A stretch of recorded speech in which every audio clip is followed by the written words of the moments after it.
Hello everyone, this is In-Game Art with another box and another breakdown of the demo.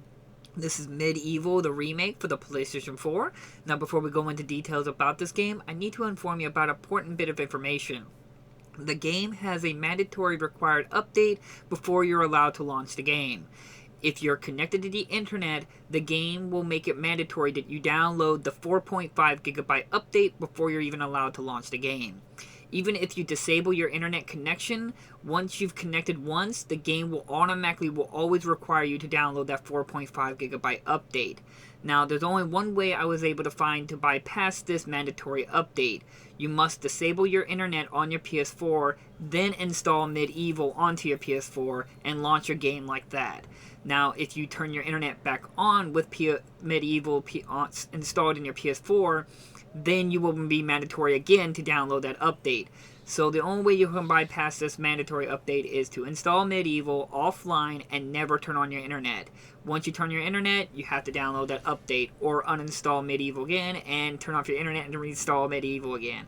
It's very convoluted and just annoying and should not be part of the game at all, because I can say that even with the 4.5 gigabyte update that will take you to version 1.02, that's just bug fixes.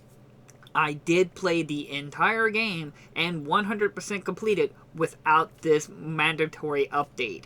So this update is not actually necessary to complete the game completely. So it makes it even more frustrating that they made this mandatory update.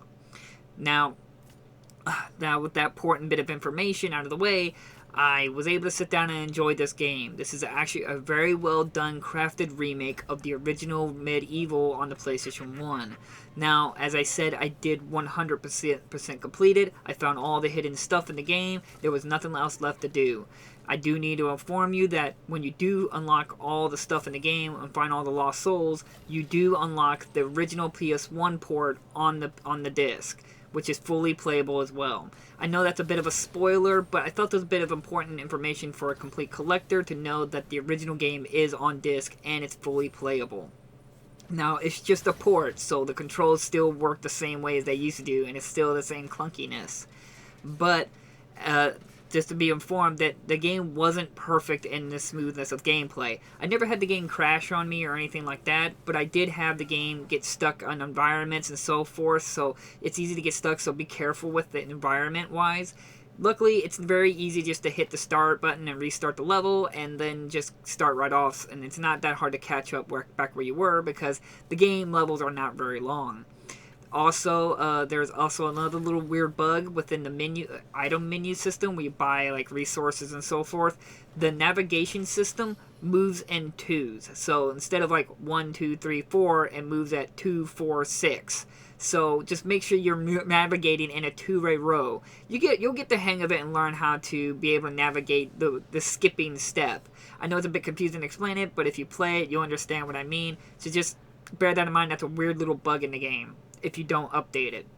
But overall, I had a massively good time playing MediEvil, the remake here. They did an amazing job recreating it. It feels really spooky. It feels very they really refined it to make it feel like the actual original experience, but while polishing it, make it a little bit more fluid. Graphically, it's gorgeous. The gameplay is still fun and fluid, though it still has some of the annoyances I think they could have fixed, like the checkpoint system.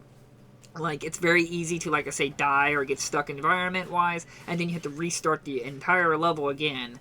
This can be a little frustrating for newer players, but like I said, thankfully the levels are not super long, so it doesn't take very long to recoup where you lost your progress. Though, also, I do need to keep in mind that the Lost Souls is an item in the game that wasn't actually in the original release, but one of the Lost Souls is in a different location than where user guides tell you where it is. I do believe they fix it in the update and that's where they put it, but if you don't update your game, one of the Lost Souls at a different location is the one at the asylum, the maze asylum, where you have to run through a maze and solve riddles. The Lost Soul is at a different location. Don't panic and think the game bugged out on you and you can't find it at its location that everyone tell you it's at if you don't update your game. It's just at a different location. It's right at the beginning area. It's not very hard to miss it. It's just, bear that in mind, it's a different location. But overall, a great time.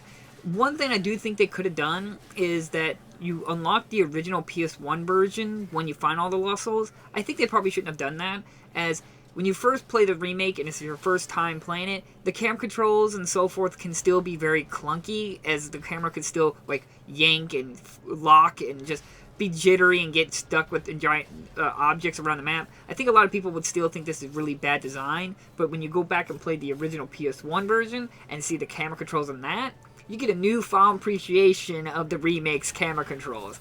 I think they could have just had it in there instantly unlocked for you so you can see the actual experience, what was and what is now.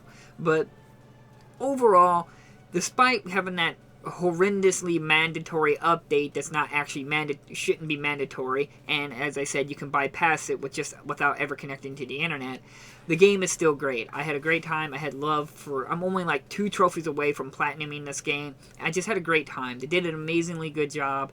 But I do need to get on the fact that with this remake only having the first one, as there is a sequel to the game and it's not on disc, and I have to hold it up to some of the standards of like the Tony Hawk's Pro Skater collection, the Spyro collection, the Crash Bandicoot collection. Those all have all the original PS1 games on disc. So I think it's a little disappointing that they only made one for this game, as well as it's not 100% done. It's got a 4.5 gigabyte update. They definitely rushed it out the door for a Halloween release, and I'm very disappointed that Sony allowed that. But overall, I still had a great time.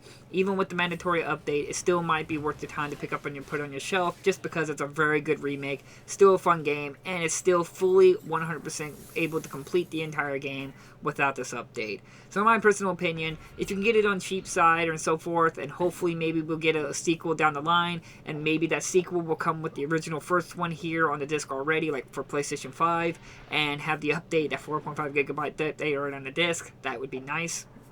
But overall, had a great time, still recommended it, even with their horrendous name update problem. Sorry, I'm just really upset with this mandatory update that's not actually mandatory. But overall, good time. Put it on your collection, especially if you're nostalgic for the original game. I didn't actually grow up with the original game, so I played the demo of it, so to actually sit down and play the entire game, and I still had a blast playing both the original and the remake. So, like always, I will link down in the description if you're interested in copy. I say pick it up, especially if you can find it at a good cheap price, like 20 bucks or something like that, or a used copy. Well worth your time. So, thank you all for watching, and I'll see you guys in the next unboxing video. Bye-bye!